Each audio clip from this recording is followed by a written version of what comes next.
বিদেশে বাংলাদেশের বিভিন্ন দূতাবাস থেকে রাষ্ট্রপতি জনাব শাহাবুদ্দিন চুপ্পুর ছবি নামিয়ে ফেলা নিয়ে এক ধরনের তুলকালাম ঘটে গেল। নানান স্পেকুলেশন, এবং কেউ কেউ এটাকে বাড়াবাড়ি বলতে পারেন, আবার কেউ কেউ এভাবেও বলতে পারেন যে এটা হয়তো হবারই কথা। বাংলাদেশ অত্যন্ত ভলেটাইল একটা সিচুয়েশনের মধ্য দিয়ে যাচ্ছে, এবং এই সিচুয়েশনের মধ্য দিয়ে যাবার কারণে নানা রকম গুজব ডালপালা মেলবে, এটা খুবই স্বাভাবিক। শুধু সেটা না, এই রাষ্ট্রপতিকে সরিয়ে ফেলা নিয়ে নানান রকম আলাপ নানান জায়গায়, বা একটা চেষ্টাও হয়েছিল 5 আগস্ট পরবর্তী সময়ে। সুতরাং এটাকে খুব হেলাফেলা করার বিষয় না। কি ঘটেছিল সেটা নিয়ে একটু যদি বলি, বিবিসি বাংলা খুবই বিস্তারিত একটা রিপোর্ট করেছে। সেখানে তারা দেখিয়েছে, বা অন্যান্য জায়গায় এই নিউজটা এসছে, বাংলাদেশের পররাষ্ট্র মন্ত্রণালয়ের পক্ষ থেকে বিভিন্ন দূতাবাসে ফোন করে বলা হয়েছে রাষ্ট্রপতির ছবি যেন নামিয়ে ফেলা হয়। এটা বিভিন্ন জায়গায় এর আগেই নামিয়ে ফেলা হয়েছে, এবং যেসব জায়গায় এটা নামিয়ে ফেলা হয়নি সেই জায়গাগুলো থেকে তার ছবি নামিয়ে ফেলা হয়েছিল।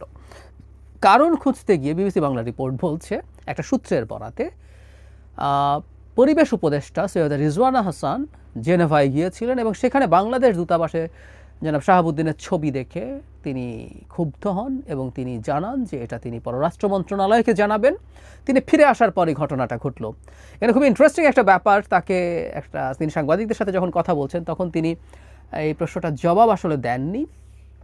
তিনি র্যাদার বলেছেন এই ছবি সরানো নিয়ে যে এটা নির্বাচনকে প্রভাবিত করছে না। যাই হোক, এখন প্রশ্ন হচ্ছে রাষ্ট্রপতির ছবি কি থাকা জরুরি দূতাবাসে? বাংলাদেশের বিভিন্ন অফিস এবং দূতাবাসে শেখ মুজিবুর রহমানের ছবি থাকার আইন আছে। এর বাইরে আসলে আর তেমন কোনো আইন নাই, কিন্তু প্রধানমন্ত্রীর ছবি থাকা এগুলো নির্দেশনা আছে।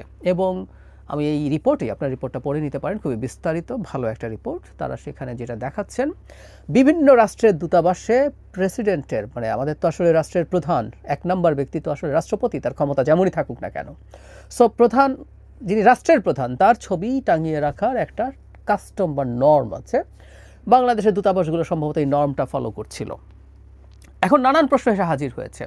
আমরা ধরে নিলাম যে যেটা আইনের পার্ট না, সরকার সেটা থেকে মুক্ত হতে চাইছে। যদি সেটা হয়ে থাকে, সবচেয়ে জরুরি যে প্রশ্ন, ফোন করে কেন এটাকে সরাতে বলতে হবে? এটা একটা অফিসিয়াল অর্ডার, এবং এই অফিসিয়াল অর্ডারটা লিখিতভাবেই যেতে পারতো। তার চাইতেও জরুরি কথা, যখন প্রচুর শোরগোল হচ্ছে, প্রচুর আলাপ আলোচনা হচ্ছে, প্রচুর স্পেকুলেশন হচ্ছে রাষ্ট্রপতিকে কি সরিয়ে ফেলা হচ্ছে, এই আলাপ, এবং রাষ্ট্রপতিকে সরিয়ে ফেলার সাথে সেনাপ্রধানকে সরিয়ে ফেলার আলাপ অনেকে জুড়ে দেন। আমি সেই জায়গায় আসবো, সেই সময় আসলে কি হচ্ছিল সেটা নিয়ে। তো সেটা নিয়ে সরকারের কোনো রকম কোনো ব্যাখ্যা, অফিসিয়াল ব্যাখ্যা আমি অন্তত এই ভিডিওটা রেকর্ড করার সময় পর্যন্ত পাইনি। নানান সূত্রের বরাত, এটা সেটা নানানভাবে বলা হচ্ছে। এখন জনাব শাহাবুদ্দিন মানুষ কেমন, তিনি আওয়ামী লীগের লোক কিনা? নিশ্চিতভাবেই তাই। এবং শুধু সেটা না, আওয়ামী লীগ রাষ্ট্রপতি হিসাবে এমন মানুষকে চুজ করেছে, আমরা যখন তাকে চুজ করা হয়েছিল তখনই বলেছিলাম, যিনি শেখ হাসিনার একনিষ্ঠ ভক্ত, একনিষ্ঠ ভৃত্য, এরকম মানুষকেই রাষ্ট্রপতি হিসাবে নিয়োগ করা হবে। মানে তিনি শেখ হাসিনাকে কদমবুসি করতে পারেন না, কিছুদিন ধরে খেয়াল করছেন। একটা ইন্টারভিউতে তিনি বলছেন সেটা তার কাছে খুব খারাপ লাগছিল।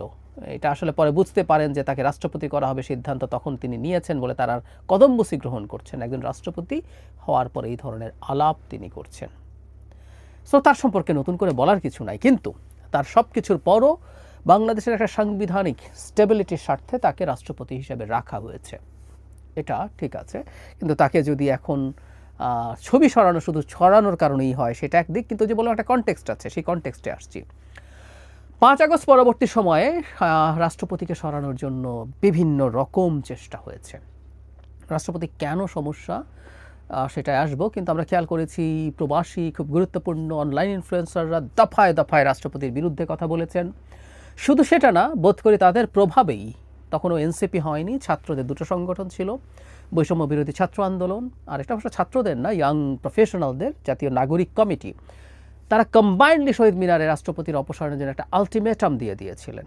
কিন্তু সেটা শেষ পর্যন্ত হয়নি, এবং মোটামুটি স্পষ্টভাবেই বিএনপি রাষ্ট্রপতি অপসারণের বিরুদ্ধে অবস্থান নিয়েছিল। তো রাষ্ট্রপতিকে সরানোর একটা চেষ্টা তো ছিল, এবং রাষ্ট্রপতির সাথে সেনাপ্রধানকে সরিয়ে ফেলতে হবে, এই আলাপগুলো ক্রমাগত এসছে। এখন রাষ্ট্রপতিকে রাখা নিয়ে রাখার বিরুদ্ধে নানান রকম যুক্তি, কুযুক্তি, এগুলো কোনো যুক্তি না, দেওয়া হচ্ছিল। হ্যাঁ, তিনি আওয়ামী লীগের লোক, তাকে সরিয়ে দেওয়া যেতে পারত। এখনও সরানো নিয়ে নানান রকম কনস্টিটিউশনাল আলাপ হয়, তখনও হচ্ছিল। যেমন ধরুন, রাষ্ট্রপতি তো স্পিকারের কাছে পদত্যাগপত্র দেওয়ার কথা, স্পিকার তো নাই, তিনি রিজাইন করেছেন।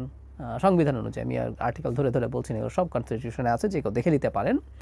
আবার এটাও আছে যে তার পদত্যাগ করলেও তিনি পরবর্তী স্পিকার আসা পর্যন্ত তিনি কার্যত স্পিকার হিসাবে দায়িত্বে থাকবেন। এইসব টেকনিক্যালিটিসের প্রয়োজন নেই। আমি মনে করি রাষ্ট্রপতি স্পিকার না, যে কারো কাছে পদত্যাগপত্র ধরুন প্রধান বিচারপতি দিয়ে চলে গেলেন, নতুন রাষ্ট্রপতি আসলো, এগুলো আমরা পরে র্যাটিফাই করে নিতে পারবো। এই সরকার আসলে অনেক কিছুই আগামীতে কনস্টিটিউশনে র্যাটিফাই করতে হবে, সুতরাং ওটা মেজর ইস্যু না। কিন্তু প্রশ্ন হচ্ছে, রাষ্ট্রপতিকে সরানোর জন্য যুক্তি দেওয়া হচ্ছিল তিনি নাকি জরুরি অবস্থা জারি করে দেবেন। তো তখনও আমি ধরে ধরে দেখিয়েছি যে জরুরি অবস্থা জারির জন্য সেই কাগজে, সেই অফিসিয়াল লেটারে প্রধানমন্ত্রী, মানে এখন প্রধানমন্ত্রী যাতে প্রধান উপদেষ্টা, তার সিগনেচার থাকতে হবে। সুতরাং একজন রাষ্ট্রপতি একা একা কখনো জরুরি অবস্থা জারি করে দিতে পারে না। তবে রাষ্ট্রপতির একটা জায়গায় এখনও গুরুত্ব আছে, সেটা হলো আমাদের বাহিনী প্রধান। তিনি যেহেতু আমাদের সশস্ত্র বাহিনীর সর্বাধিনায়ক, তাই সশস্ত্র বাহিনীর যে কোনো একজন, ধরলাম সেনাপ্রধানকে সরানোর জন্য প্রধান উপদেষ্টার সাথে রাষ্ট্রপতিরও সম্মতি প্রয়োজন হবে। এটা একটা গুরুত্বপূর্ণ জায়গা। ফলে সেনাপ্রধানকে অপসারণ করতে যারা চান, এবং কেন চান সেটা নিয়ে অনেক কথা আমরা বলেছি, আবারও বলি, সেটা হচ্ছে এই সেনাপ্রধান নির্বাচনের পক্ষে অবস্থান নিয়েছেন। তিনি সেনাবাহিনীকে খুব বেশি লম্বা সময় বাইরে রাখতে চান না, প্রকাশ্যেই বলেছেন। তারা একটা ডিসিপ্লিন ফোর্স, তাতে তাদের অনিয়ম দুর্নীতির সাথে জড়িয়ে পড়ার যেমন ঝুঁকি আছে, তার চাইতেও জরুরি কথা যেটা হচ্ছে সেই ফোর্সটা বাইরে থেকে তার যে প্রফেশনাল ট্রেনিং ক্রমাগত নিয়ে যেতে হয়, তার কমব্যাট রেডিনেস বলে, তারা যুদ্ধের জন্য যে প্রস্তুত থাকবেন, সেগুলো হ্যাম্পার্ড হচ্ছে। তিনি সেটা পছন্দ করছেন না, তাই তিনি প্রকাশ্যেই নির্বাচনের ব্যাপারে তার অবস্থান উল্লেখ করেছেন। এখন সেনাপ্রধানের তো রিটায়ারমেন্ট হচ্ছে না, আমাদের এখন সেনাপ্রধান কেউ নিযুক্ত হলেই তার আগে তার যতদিনই চাকরি থাকুক না কেন তিনি 3 বছরের একটা মেয়াদ পান। সো উনি তো এই নির্বাচনের পরে মানে তার দায়িত্বে এসেছেন সম্ভবত মে-জুনের দিকে, তাহলে তার 27 সাল পর্যন্ত দায়িত্ব আছে, তার ন্যাচারাল রিটায়ারমেন্টের অপেক্ষা করা সম্ভব না। সুতরাং তাকে অপসারণ করতে হবে তাদের যারা নির্বাচন পিছিয়ে দেওয়ার খায়েশ রাখেন, এবং সেখানে জনাব শাহাবুদ্দিন কাউন্টার সিগনেচার করবেন কিনা সেটা একটা গুরুত্বপূর্ণ প্রশ্ন, নাও করতে পারেন। এবং তাকে যদি সরিয়ে ফেলে নিজের মতো একজন রাষ্ট্রপতি বসিয়ে দেওয়া যায়, নানান রকম নাম আছে, যারা এই চেষ্টাগুলো করেন তাদের অনেক প্রপোজড নেম আছে, তাদের একজনকে বসিয়ে দেওয়া গেলে তাহলে এই কাজটা করা রাষ্ট্রপতির আর আসলে তেমন কোনো ক্ষমতা নাই। আমরা কনস্টিটিউশন আর্টিকেল 48(3) দিয়ে বলি যে জাস্ট দুটো ক্ষমতা, প্রধানমন্ত্রী নিয়োগ করা আর প্রধান বিচারপতি নিয়োগ করা ছাড়া। প্রধানমন্ত্রীও আসলে তার ক্ষমতা না, কারণ যে নির্বাচনে বেশি সিট পাবে তাকে প্রধানমন্ত্রীর ব্যাপারে ডাকতে হবে। তাহলে ডিফ্যাক্ট বা কার্যত আসলে একটা মাত্র ক্ষমতা আছে, এর বাইরে তার আসলে কোনো ক্ষমতা নেই, সবই তার পরামর্শে, প্রধানমন্ত্রী বা প্রধান উপদেষ্টার পরামর্শে করতে হবে। তাহলে আসলে তার কোনো ক্ষমতা নাই। এই জন্য আমরা খেয়াল করছি যারা বিরাট খারাপ কিছু করে ফেলবেন, জনাব শাহাবুদ্দিন চুপ্পু, কি হলো এতদিনে, আওয়ামী লীগ তাকে দিয়ে কু করিয়ে ফেলবে, জরুরি অবস্থা জারি করে ফেলবে, ওটা করবে সেটা করবে, সব স্টুপিড আর্গুমেন্ট আমাদের চারপাশে ঘুরে বেরিয়েছিল। কি দাঁড়ালো এখন? কিছুই হচ্ছে না। কিন্তু ওই যে বললাম, সম্ভবত এটা যদি সরানোর চেষ্টা হয়, আমি নিশ্চিত নই, কিন্তু যদি চেষ্টা হয় আবারও হবে মূলত সেনাপ্রধান টার্গেট। এই কারণে সেনাপ্রধান ব্যক্তি হিসেবে বলছি না, তিনি তার শেখ হাসিনা পতনের সময়টাতে যেরকম একটা ডিসাইসিভ রোল প্লে করেছেন, শেষ পর্যন্ত এসে শেখ হাসিনার আত্মীয় হয়ে, শেখ হাসিনার দ্বারা নিযুক্ত হয়েও, এমনকি যদি শেখ হাসিনা টিকে যেত সবার আগে মৃত্যুদণ্ড হতো এই সেনাপ্রধানের, এই ঝুঁকি নিয়ে তিনি করেছেন। তার বাহিনী তার সাথে ছিল। আমরা এর আগের একটা সভার কথা জানি, যেখানে তার বাহিনীর বিভিন্ন পর্যায়ের কর্মরতরা খুব স্ট্রংলি জনগণের বিরুদ্ধে না দাঁড়ানোর অবস্থান নিয়েছিলেন, তিনি সেটা করেছেন। ফলে এই মানুষটার যদি তাকে সরিয়ে ফেলা, তার পক্ষে আমরা আসলে এসবের চাইতেও এর পরবর্তী পর্যায়েও যে ডেমোক্রেটিক ট্রানজিশন, সেটার পক্ষেও তিনি খুব শক্তভাবে আছেন। সুতরাং we are lucky to some extent. আমি অনেক সময় বলি যে ধরনের ভোলাটাইল সিচুয়েশনে সেনাবাহিনী, সেনাপ্রধান আমাদের মতো দেশগুলোতে বসে থাকেন বা স্বপ্ন দেখেন তিনি ক্ষমতা নিয়ে নেবেন বা সেনাবাহিনী ক্ষমতা নিয়ে নেবে, সেটা না করে তিনি র্যাদার আমাদের গণতান্ত্রিক ট্রানজিশন এগুলোর পক্ষে দাঁড়াচ্ছেন। সেই কারণে আসলে আমরা তাকে সমর্থন করছি, এটা কোনো ব্যক্তিগত ইস্যু না। আমাদের গণতন্ত্রের স্বার্থেই এই সেনাপ্রধান থাকা দরকার। সো রাষ্ট্রপতিকে সরিয়ে ফেলার আলাপ আবার আসবে কিনা জানি না, চেষ্টা আছে কিনা জানি না,